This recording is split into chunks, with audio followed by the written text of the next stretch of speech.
A Canadian province has filed a motion that enacting gun control is a power reserved for the provinces, not the federal government, who is currently trying to confiscate all so-called assault weapons. It has vowed to use all legal means necessary to stop the government from taking its citizens' guns.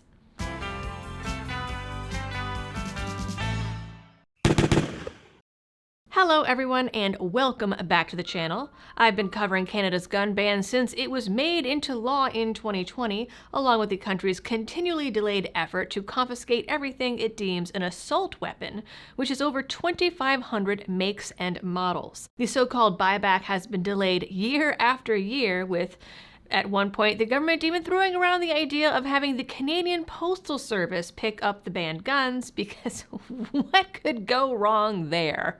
Well, after years of delays, Canada finally gave this confiscation, that they're calling a voluntary buyback, a trial run in Cape Breton, Nova Scotia.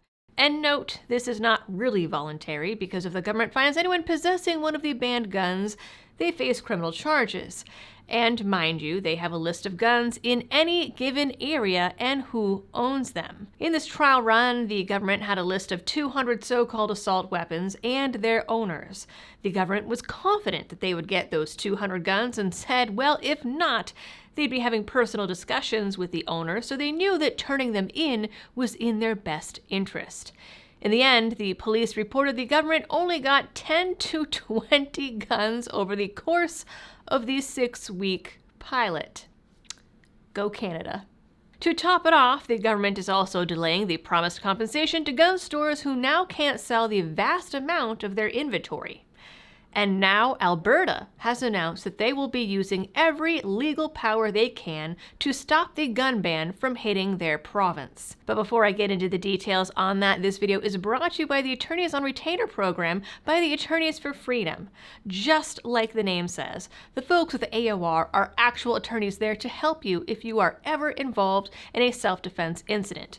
I have covered so many self-defense stories on my channel that end up with gun owners having to fight in court, and if that ever happens to you, you don't want to go it alone. A call to their hotline gives you immediate, direct access to an attorney who starts your case on the spot. It doesn't matter if you were in a gun-free zone, if it's a no-knock raid, if you get hit with felony charges, or technically were even a prohibited person at the time. So long as you were a member at the time of the incident and acted in good faith, they will take your case and give it their all. And if you do end up in court, you will have an entire team of 4 attorneys in the courtroom with you. They even cover appeals, bail bonds, and red flag hits. So, to get an entire firm of attorneys in your corner, head on over to the link down in the description and use code LibertyDoll to get $50 off your individual sign-up fee. Now, despite that really embarrassing turnout for Canada's first mandatory buyback, the government is moving on full steam ahead. Alberta has decided they are not going to take this sitting down, which, wow, I did not expect that out of Canada, admittedly. And on Monday, the provincial government laid out a plan to resist the gun ban. In the motion, Alberta described the gun ban as an unconstitutional seizure initiative. It says that regulating gun ownership is a purely provincial power and does not belong to the federal government. According to CBC, the motion was formally put out in a paper on Tuesday.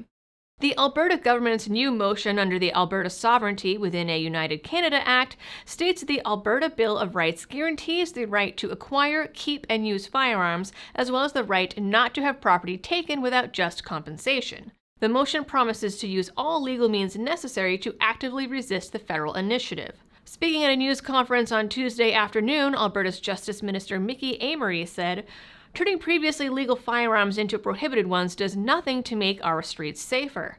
It simply punishes those who have acted in good faith and who have proven that they know how to follow provincial and federal law.